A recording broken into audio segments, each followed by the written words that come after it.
Hello everyone, very good morning to all of you.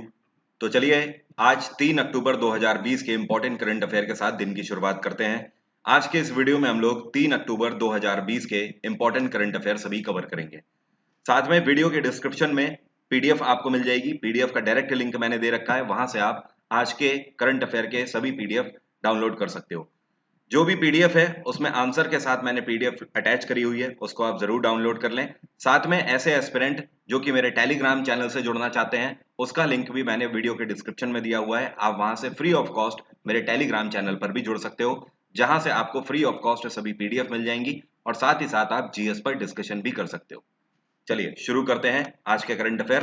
पहला question है, which country is to launch world's first mining robot into space. ये एक बहुत बड़ी news है। ये दुनिया का पहला ऐसा कौन सा देश है जो कि बहुत ही जल्द स्पेस में मतलब अंतरिक्ष में अपना पहला माइनिंग रोबोट लॉन्च करने जा रहा है। ये है चाइना। चाइना दुनिया का पहला ऐसा देश बन जाएगा बहुत ही जल्द जो कि अंतरिक्ष में अपना माइनिंग रोबोट भेज रहा है। माइनिंग का मतलब एक तरीके से आप बोल सकते हो खनन करने के लिए, वहां पर खुदाई करके अवशेष प्राप्त करने के लिए चाइना अपना पहला रोबोट भेजने जा रहा है। चाइना ये जो रोबोट भेजेगा, स्पेशली इस वर्ल्ड को अगर बोलें कि क्या करने वहां पर जा रहा है, तो आपको ध्यान रखना है, इसको बोलते हैं एस्ट्रॉइड माइनिंग। एस्ट्रॉइड माइनिंग, क्योंकि स्पेस में कई सारे एस्ट्रॉइड्स हैं। उन एस्ट्रॉइड्स को खोदने पर पता लगेगा कि एक्चुअली उनके अंदर क्या क्या अवशेष हैं और क्या क्या तत्व हैं। इस वजह से एस्ट्रॉइड माइनिंग के लिए चाइना पहला ऐसा दुनिया का देश होगा जो कि एक रोबोट भेज रहा है स्पेस में। चाइना ये रोबोट कब भेज रहा है, ध्यान रखिएगा, 1 महीने बाद, नवंबर 2020 में। चाइना की कैपिटल क्या है? बीजिंग। साउथ कोरिया की कैपिटल है सियोल। इसराइल की कैपिटल है जेरूसलम और यूएस की कैपिटल है वॉशिंगटन डीसी। चाइना में इस टाइम पे राष्ट्रपति कौन है? ये है शी जिनपिंग। क्या नाम है? Xi Jinping. अगला क्वेश्चन है, which union minister has launched market of tribal products tribes India E market place. कहने का मतलब यह है कि ट्राइब्स इंडिया ई मार्केट प्लेस नाम का ट्राइबल प्रोडक्ट्स के लिए मार्केट अभी हाल ही में किसके द्वारा लॉन्च किया गया है? इसको लॉन्च किया गया है tribal affairs minister Arjun Munda के द्वारा। अब देखो ये है क्या, ये जो ट्राइबल इंडिया ई मार्केट प्लेस लॉन्च किया गया है, ये एक तरीके का पोर्टल है, मतलब एक वेबसाइट है। जितने भी ट्राइबल कम्युनिटीज हैं, जो ट्राइबल पीपल हैं, जो जनजातियां हैं, उनके जीवन यापन के लिए भारत सरकार लगातार कार्यरत है और भारत सरकार उनको कई सारे मौके लगातार देती रहती है, जिससे कि वो डेली जीवन यापन के लिए नई नई चीजें बनाते रहते हैं। जैसे कि कोई बुनकर है, कोई बागवानी कर रहा है, या फिर कोई चटाई बना रहा है, कोई कालीन बना रहा है, और कोई ड्राइंग कर रहा है, कोई इस तरीके की मूर्तियां बना रहा है, कोई इस तरीके के सजावट के सामान बना रहा है। कहने का मतलब कोई भी आइटम जो कि ट्राइबल कम्युनिटीज के द्वारा बनाया जा रहा है, वो उसको इस मार्केट प्लेस के ऊपर मतलब इस पोर्टल के ऊपर बेच सकते हैं। ये सेम उसी तरीके से है जैसे कि आप लोगों को OLX पता होगा, क्विकर का नाम आप लोगों ने सुना होगा। तो आपको कोई सेकेंड हैंड सामान जैसे बेचना होता है, तो आप OLX और क्विकर पे जाके उसे अपलोड कर देते हो, उसके प्राइस लिख देते हो, तो जो बायर होता है वो आपको डायरेक्ट कॉल कर लेता है, और अगर आपका सौदा पड़ जाता है तो आप अपना सामान बेच देते हो। इसी तरीके से यहाँ पर भी है। यहाँ पर सेकेंड हैंड वाला कोई हिसाब किताब नहीं है। यहाँ पर जो ट्राइबल कम्युनिटीज हैं उनको लॉग इन आईडी और पासवर्ड दे दिया जाएगा। वो अपना जो भी प्रोडक्ट बनाते हैं उसकी फोटो लें और यहाँ पर अपलोड करते हैं। अपलोड करने के बाद बायर उनसे खुद कांटेक्ट कर लेगा, जो भी उनके प्रोडक्ट में इंटरेस्टेड होगा। अगर सौदा पड़ जाएगा तो वो उसे इजीली बेच लेंगे। तो कहने का मतलब एक तरीके से ये बहुत बड़ी अप्रोच है जो कि भारत सरकार के द्वारा ट्राइब्स इंडिया ई मार्केट प्लेस नाम से लॉन्च करी गई है, और इसको tribal affairs minister Arjun Munda के द्वारा लॉन्च किया गया है। अगला क्वेश्चन है, which state has got GI tag for दाले खुरसानी मिर्च। आपसे कह रहा है, ये जो आपको मिर्च दिख रही है फोटो में, इस मिर्च की प्रजाति को बोलते हैं दाले खुरसानी मिर्च। ये जो दाले खुरसानी मिर्च है, ये कहाँ की है जिसकी वजह से इस जगह को जीआई टैग अभी हाल ही में मिला है। जीआई का मतलब होता है geographical indicator tag. Geographical indicator tag का मतलब ये होता है कि उस जगह को उस चीज की वजह से पहचाना जाता है। जैसे कि एग्जाम्पल के तौर पर बोले तो चमड़ा, तो चमड़े के लिए कानपुर को पहचाना जाता है कि कानपुर का चमड़ा फेमस है। जैसे कि बोले चिकन, तो चिकन की जो कढ़ाई होती है वो लखनऊ की फेमस है। जैसे बोला जाए चाकू, तो रामपुरी चाकू वो रामपुर की फेमस है। जैसे बोला जाए चप्पल, तो कोल्हापुरी चप्पल कोल्हापुर की फेमस है। उसी तरीके से ये खुरसानी मिर्च के लिए सिक्किम को जीआई टैग दिया गया। सिक्किम की ये तीखी मिर्च बहुत ही फेमस है, इसको रेड हॉट चेरी पेपर के नाम से भी जाना जाता है। तो ध्यान रखिएगा, दाले खुरसानी मिर्च के लिए सिक्किम को जीआई टैग दिया गया। सिक्किम में सरकार किसकी है इस टाइम पे? सिक्किम में पीएस तमांग की सरकार है। यहाँ पे गवर्नर कौन है? गंगा प्रसाद यहाँ के गवर्नर है। आंध्र प्रदेश में वाई एस जगमोहन रेड्डी की सरकार है, यहाँ पे गवर्नर है विश्व भूषण हरिचंदन। वेस्ट बंगाल में ममता बनर्जी की सरकार है, यहाँ पे गवर्नर है जगदीप धनखड़। राजस्थान में अशोक गहलोत की सरकार है और यहाँ पे गवर्नर है कलराज मिश्र। नेक्स्ट क्वेश्चन है, which union minister has inaugurated the new unit of national institute of naturopathy to serve the tribal population at Gohe Budruk. Question का मतलब हिंदी में आपको समझाता हूं। पहले आपसे बोल रहा है ये कौन से यूनियन मिनिस्टर हैं जिनके द्वारा अभी हाल ही में एक नई यूनिट का शुभारंभ किया गया है नेशनल इंस्टीट्यूट ऑफ नेचुरोपैथी की। इसका शुभारंभ कहां किया गया? गोहे बुद्रुक में किया गया। गोहे बुद्रुक ध्यान रखिएगा एक जगह है, पुणे में पड़ती है, और पुणे कहां है? महाराष्ट्र में। तो ये जगह का नाम है। अब देखो ये जो national institute of naturopathy launch किया गया है, ये क्यों लॉन्च किया गया है? नेचुरोपैथी का मतलब होता है कि मेडिकल ट्रीटमेंट उन चीजों से जो कि हमें नेचुरली मिलती है। कहने का मतलब जैसे पेड़ पौधों से मिलने वाली जो औषधियां होती हैं, औषधियों से जो दवा बनाई जाती है उसको बोलते हैं नेचुरोपैथी। नाम से ही आपको समझ आ रहा है, नेचर से जो हम पैथी लेते हैं, मतलब नेचर से जो हम औषधियां लेते हैं उसके द्वारा जो इलाज किया जाता है उसको बोलते हैं नेचुरोपैथी। तो ये जो नेचुरोपैथी इंस्टीट्यूट लॉन्च किया गया है, ये भी जनजातियों के लिए ही लॉन्च किया गया है, ट्राइबल पॉपुलेशन के लिए ही लॉन्च किया गया है। और इसको किसके द्वारा लॉन्च किया गया है? इसको हमारे आयुष मिनिस्टर के द्वारा लॉन्च किया गया है। और आयुष मिनिस्टर कौन है? ये है श्रीपद यशो नायक। आयुष का मतलब जिन लोगों को नहीं पता वो लोग यहां पर देखें। आयुष में ए का मतलब है आयुर्वेदा, वाई का मतलब है यूनानी, यू का मतलब है यहां पर माफ करिएगा, वाई का मतलब है योगा, यू का मतलब है यूनानी, एस का मतलब है सिद्ध, और एच का मतलब है होम्योपैथी।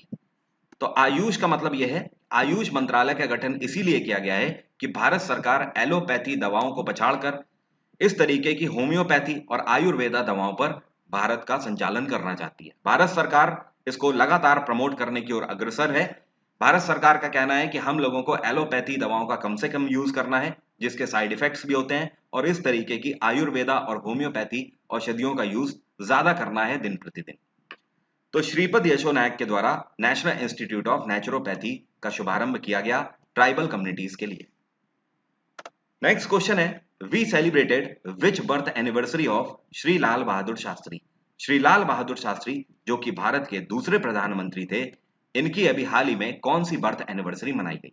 श्री लाल बहादुर शास्त्री का जन्म हुआ था 2 अक्टूबर 1904 को, और इनका जन्म कहां हुआ था? मुगल सराय में इनका जन्म हुआ था। तो 2 अक्टूबर 1904 से अगर 2020 की बात करें तो इस बार हम लोगों ने कौन सी बर्थ एनिवर्सरी मनाई है लाल बहादुर शास्त्री जी की? इनकी हम लोगों ने 116वीं बर्थ एनिवर्सरी मनाई है। कल मैंने आपको बताया था कि महात्मा गांधी की 151वीं बर्थ एनिवर्सरी हम लोग मना रहे हैं। इसी तरीके से ध्यान रखिए, 116वीं बर्थ एनिवर्सरी लाल बहादुर शास्त्री जी की हम लोगों ने कल के दिन मनाई। लाल बहादुर शास्त्री की मृत्यु कब हुई? इनकी मृत्यु 1966 में हुई थी, ताशकंद में। ताशकंद। लाल बहादुर शास्त्री कौन सी पार्टी से बिलोंग करते थे? ये इंडियन नेशनल कांग्रेस से बिलोंग करते थे। अगला क्वेश्चन है, which railway zone has launched operation my Saheli to boost the security of women passengers in train during their train journey. Question का मतलब यह है कि भारत का यह कौन सा रेलवे जोन है जिसके द्वारा अभी हाल ही में ऑपरेशन माई सहेली को लॉन्च किया गया। ऑपरेशन माई सहेली ट्रेन में जो महिलाएं यात्रा करती हैं उनकी सिक्योरिटी के लिए लॉन्च किया गया है। इसको लॉन्च किया गया है साउथ ईस्टर्न रेलवे के द्वारा। किसके द्वारा? South eastern railway. आज का आपसे क्वेश्चन ये है कि मुझे कमेंट बॉक्स में लिखकर बताइए what is the headquarter of south eastern railway. हाँ, तो अगर ऑपरेशन माई सहेली की हम बात करें तो ऑपरेशन माई सहेली के तहत इंडियन रेलवेज के द्वारा 182 डायल नंबर जारी किया गया है। यह हेल्पलाइन नंबर है। अगर कोई भी महिला ट्रेन में इनसिक्योरिटी फील करती है, किसी भी चीज से परेशान हो रही है, कोई उसे तंग कर रहा है, इस तरीके की कोई भी वारदात हो रही है, तो उस केस में महिला 182 डायल करे, उसे तुरंत रेलवे प्रोटेक्शन फोर्स की तरफ से, आरपीएफ की तरफ से तुरंत सुविधा दी जाएगी। ध्यान रखिएगा, अभी ये जो 182 डायल नंबर जारी किया गया है, ये सिर्फ 3 ट्रेनों के लिए जारी किया गया है। ये 3 ट्रेनें कौन कौन सी हैं आपको बता देता हूं। एक तो दुरंतो एक्सप्रेस है, दूसरी जो है ये Howrah to Ahmedabad special train है, और जो तीसरी ट्रेन है वो ध्यान रखिएगा Howrah to Mumbai special train है। तो एक बार फिर से सुनिए, दुरंतो एक्सप्रेस में इसको लगाया गया है, हावड़ा टू अहमदाबाद स्पेशल में इसको लगाया गया है, और हावड़ा टू मुंबई स्पेशल में भी इसको लगाया गया है। रेलवे बोर्ड के चेयरपर्सन कौन है? ये हैं वीके यादव, विनोद कुमार यादव। और रेलवे बोर्ड की स्थापना कब करी गई थी? 1853 में इसकी स्थापना करी गई थी, और इंडियन रेलवे का हेडक्वार्टर है नई दिल्ली। अगला क्वेश्चन है, which of the following bank recently launched a green initiative named IBE notes to boost paperless working for green environment? ये कौन सा बैंक है जिसके द्वारा अभी हाल ही में एक ग्रीन इनिशिएटिव लॉन्च किया गया जिसका नाम है IBE नोट? IBE नोट नाम का ये जो इनिशिएटिव है, इसके तहत ये बैंक अब से पेपर वर्क खत्म कर देगा और सारा पेपरलेस वर्क करेगा, मतलब सारा कंप्यूटराइज्ड वर्क करेगा। इससे क्या होगा? इससे हम लोग लकड़ी बचा पाएंगे जिससे पेपर बनता है, और अगर लकड़ी बच रही है तो हमारे पौधे बच रहे हैं, पौधे बच रहे हैं तो हमारा एनवायरमेंट बच रहा है। ये इनिशिएटिव लिया गया इंडियन बैंक के द्वारा, इसी वजह से इसका नाम है IBE नोट। IBE नोट में IB का मतलब है इंडियन बैंक, और ई नोट का मतलब होता है कि कोई भी काम जो आप पेपर में करते हो, अगर आप उसे कंप्यूटराइज कर देते हो तो उसे बोलते हैं E note, electronic note. Indian Bank की स्थापना 1907 में करी गई थी। इंडियन बैंक का हेडक्वार्टर है चेन्नई, और इंडियन बैंक के इस टाइम पे CEO कौन है? ये है पद्मजा चुंद्रू। क्या नाम है? पद्मजा चुंद्रू। इलाहाबाद बैंक का हेडक्वार्टर है कोलकाता, इसकी स्थापना 1865 में करी गई थी, और इलाहाबाद बैंक के CEO इस टाइम पे कौन है? ये हैं SS मल्लिकार्जुन राव। SBI की स्थापना 1955 में करी गई थी। SBI का हेडक्वार्टर है मुंबई, और SBI के चेयरपर्सन है रजनीश कुमार। बैंक ऑफ बड़ौदा की स्थापना 1908 में करी गई थी। बैंक ऑफ बड़ौदा का हेडक्वार्टर है वडोदरा, और बैंक ऑफ बड़ौदा के अभी कुछ ही टाइम पहले, 6 महीने पहले ही नए CEO अपॉइंट किए गए हैं, संजीव चड्ढा। कौन है? संजीव चड्ढा। अगला क्वेश्चन है, which initiative has been launched by Rajnath Singh to support innovations identified by soldiers of Indian arm forces? Question का मतलब यह है कि डिफेंस मिनिस्टर राजनाथ सिंह के द्वारा इनमें से कौन सा इनिशिएटिव लॉन्च किया गया? ये सोल्जर्स के लिए लॉन्च किया गया है। ऐसे सोल्जर्स सेना में जो कि कुछ ना कुछ इनोवेशंस करते रहते हैं, तो उनकी इनोवेशंस को कंसीडर किया जाएगा, और उसके तहत उनको पुरस्कार भी दिया जाएगा, और भारत सरकार इसको प्रमोट भी अब करेगी। इंडियन सोल्जर्स अगर कोई इनोवेशंस करना चाहते हैं तो इसके लिए राजनाथ सिंह के द्वारा आइडेक्स फॉर फौजी नाम का ये इनिशिएटिव लॉन्च किया गया। तो नाम ध्यान रखिएगा, आइडेक्स फॉर फौजी नाम का ये इनिशिएटिव। आपको याद होगा कुछ टाइम पहले, करीब 1 साल की अब ये बात हो रही है, कुछ टाइम पहले ये जो आपको पिक्चर में दिख रहे हैं, इनका नाम है मेजर अनूप मिश्रा। क्या नाम है? मेजर है, और साथ में एक कैवलार बनाया था, एंटी स्नाइपर। इसी के बाद से भारतीय सेना के जितने भी सोल्जर हैं, अगर उनमें से कोई भी इनोवेशन करना चाहता है तो भारत सरकार के द्वारा ये ग्रेट इनिशिएटिव लिया गया है। अगला क्वेश्चन है, SBI card partnered with which of the following company to offer global benefits and financial offer for consumers in India? SBI card के द्वारा अभी हाल ही में कौन सी कंपनी के साथ एक पैक्ट साइन किया गया है जिसके तहत SBI कार्ड अपने कस्टमर्स को फाइनेंशियल ऑफर प्रोवाइड करेंगे? SBI कार्ड ने अभी हाल ही में US based company American express के साथ एक पैक्ट साइन किया है। अमेरिकन एक्सप्रेस SBI कार्ड के साथ मिल गई हैं अब, और SBI कार्ड अमेरिकन एक्सप्रेस की मदद से अपने सभी कस्टमर्स को ग्लोबल बेनिफिट देंगे। मतलब कहने का कि अगर आपके पास SBI कार्ड है तो आप पूरी दुनिया में कहीं पर भी जाके शॉपिंग करें, उस कार्ड का यूज करें, तो आपको रिवॉर्ड्स पॉइंट भी मिलेंगे, साथ में आपको डिफरेंट तरीके के ऑफर्स भी प्रोवाइड किए जाएंगे। SBI कार्ड की बात करें तो SBI कार्ड का हेडक्वार्टर है मुंबई। SBI कार्ड की स्थापना 1998 में करी गई थी। SBI कार्ड का माफ करिएगा, SBI कार्ड का हेडक्वार्टर नई दिल्ली है, SBI का हेडक्वार्टर मुंबई है, ठीक है। और स्थापना 1998 में करी गई थी, और SBI के इस टाइम पे CEO कौन है? ये है अश्विनी कुमार तिवारी। क्या नाम है? अश्विनी कुमार तिवारी। अगला क्वेश्चन है, which journalist will be awarded by Muslim Public Affairs Council? ये कौन सी भारतीय जर्नलिस्ट हैं जिनको मुस्लिम पब्लिक अफेयर्स काउंसिल के द्वारा 10 अक्टूबर को सम्मानित किया जाएगा? इनका नाम है राना अयूब। क्या नाम है? राना अयूब। राणा अयूब को इनके जर्नलिज्म की वजह से मुस्लिम पब्लिक अफेयर्स काउंसिल के द्वारा सम्मानित किया जा रहा है, जर्नलिज्म के क्षेत्र में उत्कृष्ट कार्य करने की वजह से। Muslim Public Affairs Council American based एक नॉन प्रॉफिट संस्था है जिसके द्वारा यह फैसला लिया गया। यहां पर एक चीज आपको और बता दूं, राणा अयूब एक ऑथर भी हैं। इनकी एक किताब काफी फेमस हुई थी। इन्होंने एक किताब लिखी हुई है जिसका नाम है गुजरात फाइल्स। क्या नाम है? गुजरात फाइल्स। और मुस्लिम पब्लिक अफेयर्स काउंसिल की बात करें तो इसकी स्थापना 1988 में करी गई थी। और एमपीएसी के फाउंडर कौन है ये वैसे इंपॉर्टेंट नहीं है, चलिए बात हो रही है तो मैं आपको बता देता हूं। इनका नाम है सलाम अल मारायती। सलाम अल मारायती, ठीक है। तो अल्टीमेटली आपको ध्यान रखना है कि मुस्लिम पब्लिक अफेयर्स काउंसिल सम्मानित कर रहे हैं किसको? राणा अयूब को 10 अक्टूबर को। नेक्स्ट क्वेश्चन है, who has become the new CFO of SBI. CFO का मतलब है चीफ फाइनेंस ऑफिसर। एसबीआई ने अभी हाल ही में नया चीफ फाइनेंस ऑफिसर अपना किसको अपॉइंट किया है? एसबीआई के द्वारा चरणजीत सुरिंदर सिंह अत्र को किया गया है सीएफओ के रूप में। एसबीआई की स्थापना 1955 में करी गई थी। एसबीआई का हेडक्वार्टर है मुंबई और एसबीआई के चेयरपर्सन कौन है? ये है रजनीश कुमार। कुछ टाइम पहले एसबीआई की मैनेजिंग डायरेक्टर अंशुला कांत को वर्ल्ड बैंक में सीएफओ के रूप में अपॉइंट किया गया था, ये भी आपको ध्यान रखना है। तो एसबीआई के द्वारा चरणजीत सुरिंदर सिंह अत्र को नए सीएफओ के रूप में अपॉइंट किया गया। Who has been appointed as the brand ambassador of Bengal Peerless Housing Development? Bengal peerless housing development एक कंपनी है जो कि हाउसिंग डिजाइन्स करते हैं।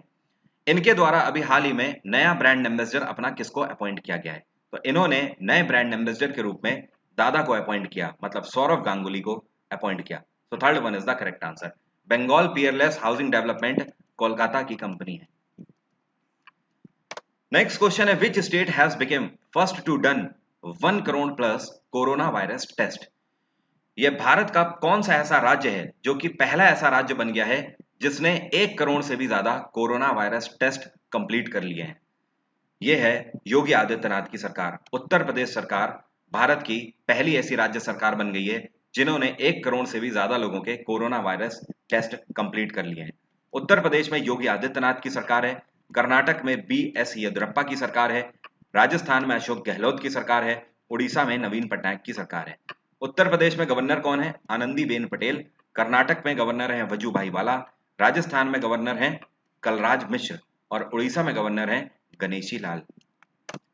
अगला क्वेश्चन है, according to national crime records bureau, जिसे एनसीआरबी बोलते हैं, इनकी रिपोर्ट के आधार पर which city is on top in crime against women. Question का मतलब यह है कि नेशनल क्राइम रिकॉर्ड्स ब्यूरो के आधार पर अभी हाल ही में भारत का यह कौन सा शहर है जो कि महिलाओं के लिए क्राइम में नंबर 1 डिक्लेयर किया गया है? तो इनकी रिपोर्ट में नई दिल्ली नंबर 1 पे है। दिल्ली भारत का वो शहर साबित हुआ है जिसमें 2019 में सबसे ज्यादा महिलाओं के अगेंस्ट क्राइम हुए। दिल्ली में कितने क्राइम दर्ज किए गए हैं? 12,902 केसेस दर्ज किए गए हैं। सेकंड नंबर पे मुंबई रहा है, ध्यान रखिएगा। मुंबई में 6,519 केसेस दर्ज किए गए। अब एनसीआरबी की बात करें तो एनसीआरबी की स्थापना 1986 में करी गई थी। एनसीआरबी का हेडक्वार्टर है नई दिल्ली और एनसीआरबी के इस टाइम पे डायरेक्टर कौन है? ये है रामफल पवार, ठीक है। मैंने आपको कल के भी वीडियो में बताया था कि एनसीआरबी की रिपोर्ट के आधार पर कौन सा ये राज्य है जहां पर महिलाओं के अगेंस्ट क्राइम और एससीज के अगेंस्ट क्राइम सबसे ज्यादा है, उसमें यूपी नंबर 1 पे है, ध्यान रखिएगा, ठीक है। और अगर केवल महिलाओं के अगेंस्ट क्राइम की बात करी जाए तो आसाम नंबर 1 पे है उसमें। उम्मीद करता हूं आज के सभी क्वेश्चन आपको क्लियर हो गए होंगे। फर्दर कोई भी डाउट है तो आप मुझसे कमेंट बॉक्स में पूछ सकते हो।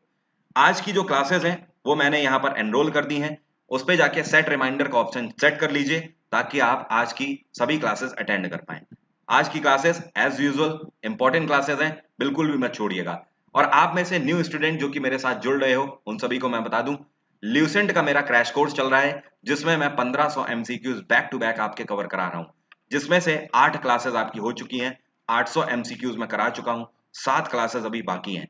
इसमें से एक भी क्वेश्चन मत छोड़ना क्योंकि हर एक क्वेश्चन आपके एग्जाम के पॉइंट ऑफ व्यू से बहुत इंपॉर्टेंट है।